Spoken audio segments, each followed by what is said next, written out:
На сегодняшний день синдром Кавасаки встречается у детей в основном после тяжелых заболеваний, когда иммунная система у детей сорвана и после тяжелой вирусной инфекции полностью не восстановлена. По словам доктора медицинских наук Камчебека Узакбаева, синдром Кавасаки является незаразной болезнью, потому что это последствия перенесенного тяжелого заболевания. При этом синдроме происходит поражение мультисистемы многих органов, то есть В первую очередь это сердечно-сосудистой системы, может быть поражение сердечных сосудов, периферических сосудов, кожной, мышечной системы. Синдром Кавасаки встречается у детей раннего возраста. Как говорит эксперт по доказательной медицине Бермет Барктабасова, причиной синдрома Кавасаки может являться инфекционная природа, то есть инфекция, на которую организм реагирует необычным способом, то есть дает аутоиммунный ответ.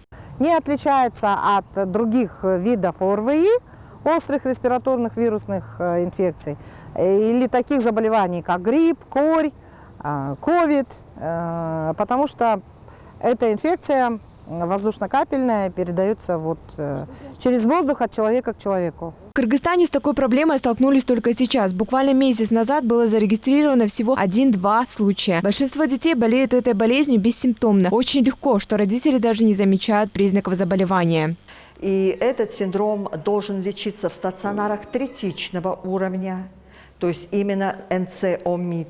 Почему? В специализированных отделениях, потому что только у нас есть опыт применения тяжелых агрессивных препаратов. Это генно-инженерная терапия, это иммуноглобулиновые препараты, это высокие дозы стероидов. Напомню, что синдром Кавасаки – это аутоиммунное заболевание, возникающее у детей в возрасте от 1 до 8 лет, как осложнение после перенесенного острого респираторного вирусного заболевания. Синдром опасен тем, что влияет на здоровье сердца. Назван синдром в честь японского педиатра Томисаку Кавасаки, который в 1967 году выявил симптомы болезни.